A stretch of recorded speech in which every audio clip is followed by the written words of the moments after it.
Ano dati ito? Noong 1969, dito nagsimula yung Quezon Theater. At sa baba nito, merong Family Fun Center.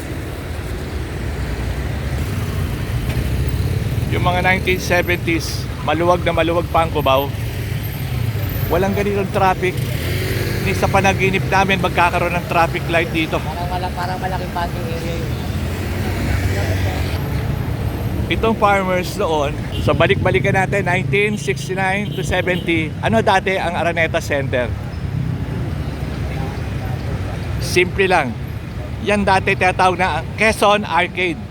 Nandiyan dyan dati ang Quezon Theater.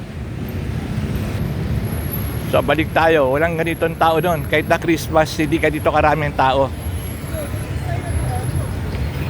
Wala dating ganito. Wala rito, matatanaw mo Araneta Coliseum noon. Nag-iisang establishment.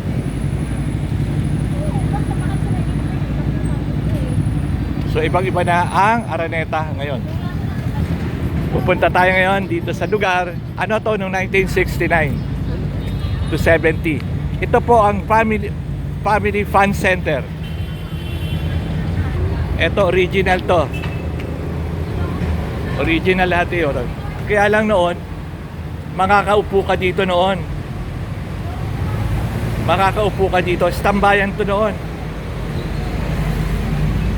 Original to. Itong lugar na ito.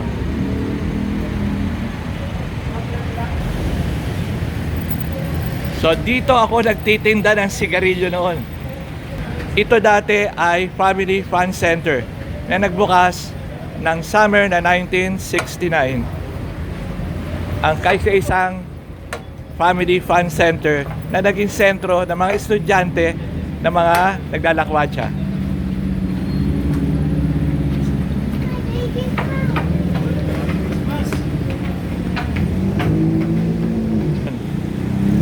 The only fun center, puro pinball, puro bilyaran, no 1969 hanggang 72. Dito kami naka-standby noon. Makakaupo ka pa dito noon. Pag-aari to ni Ambet Figueroa. Original to.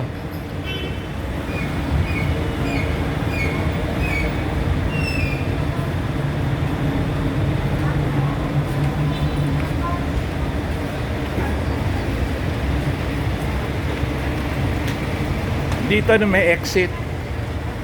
May exit to dati. Papunta sa mga bilyaran. Ito noon, ang one of the original buildings dito, ang tinatawag na Sampaguita Building. Wala na yata eh. Pinalitan ng iba. Okay, pag-aari ng Sampaguita Pictures. Minsan may mga shooting pa sila rito eh. Wala ito dati. Ito yung mga bago. Ano to dati? Noong 1969, tinayo rito ay ang Quezon Arcade. Simple lang, one story, commercial. Ito dati Quezon Arcade ito. Okay, simple lang. Hindi ganito semento.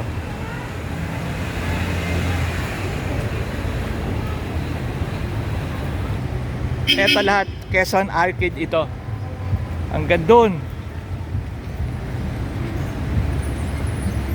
Ito original to.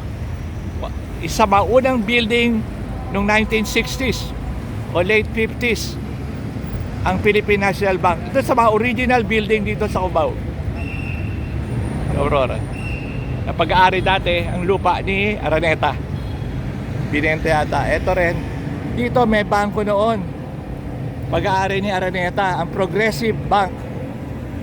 Nandito dati yun. So dito ako nagtrabaho. Naglalakad ako mula July yata yun eh. July, nagtrabaho ko dyan sa pupunta natin sa Family Fun Center. Magkano sweldo namin? 2 piso.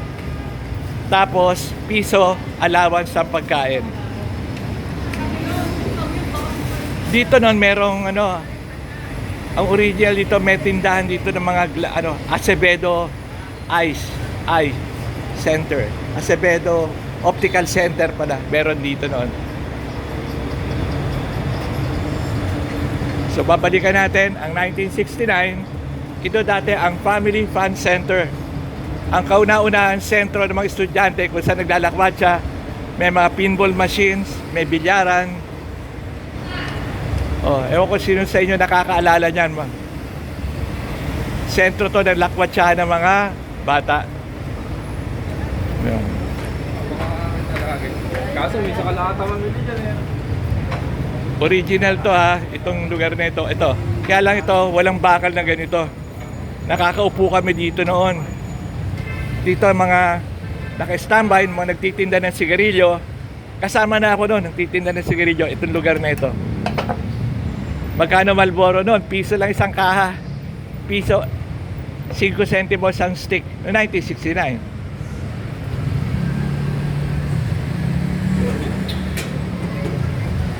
So alam niyo na ngayon, ito ay Shakey's na yun.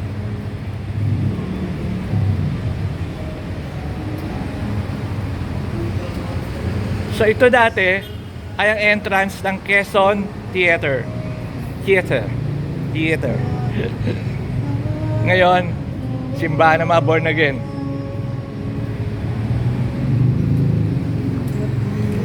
Itong Security Bank original to, nandito na to dati.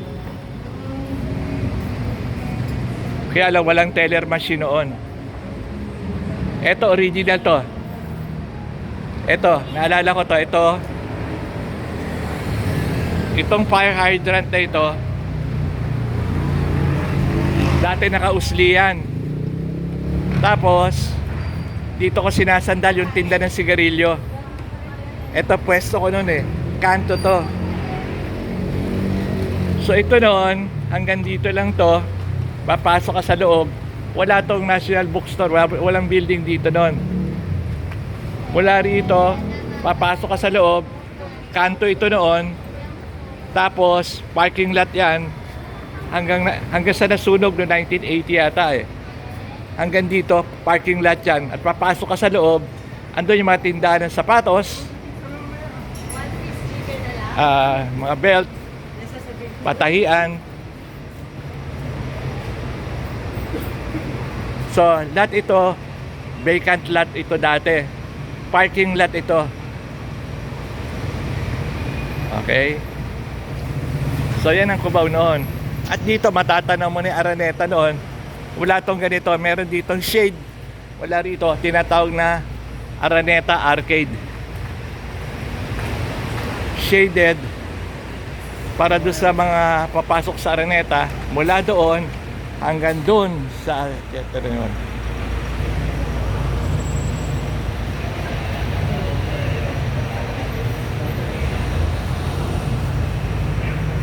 So tayo, nagbabalik tanaw tayo.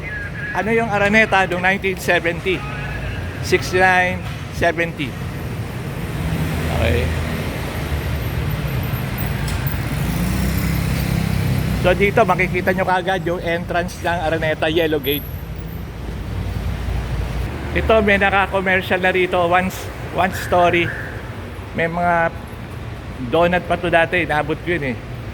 Dito ang kanto nito. Simple lang nun, wala tong building na ganito. Na punta tayo sa unang sinehan dito sa Araneta. Pupunta tayo. Ito dati unang sinehan sa Araneta na tinatawag natin New Frontier. Ito yung unang-unang sinehan dito sa Araneta Center na nagbukas noong 1966. Ano yung panay live mga palabas doon. Tapos noong mga 1968, 69 nagkaroon sila ng unang palabas. At naalala ko yung unang palabas sila rito na sine, puro second run movie ang pinapalabas dito noon.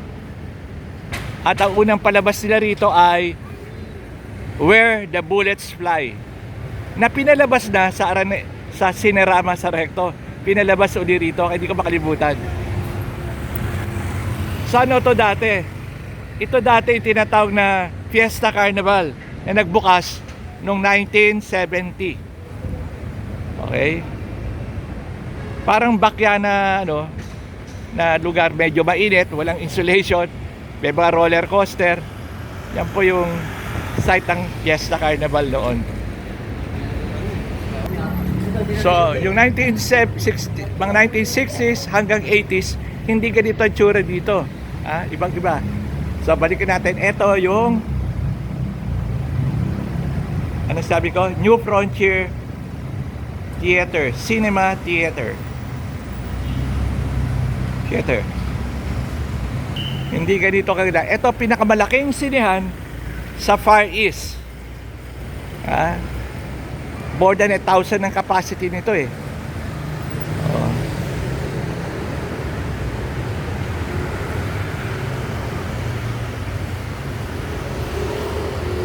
So nakita niyo yan. Dito doon kasi mahal ang ticket eh. So hindi ganito kaganda ang Farmers Theater noon, cinema. Ang kauna-unahan sinehan dito sa lugar na ito.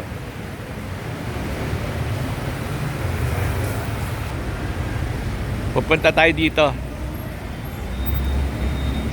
Ano ito dati no 1960s hanggang 70 plus yata eh. Ito yung one story na kilalang department store na ang tawag ay Aguinaldo's. Ayan.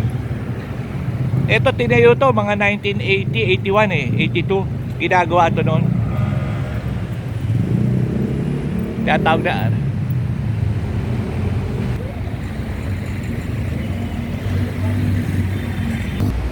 ito bago na to mga 21st century.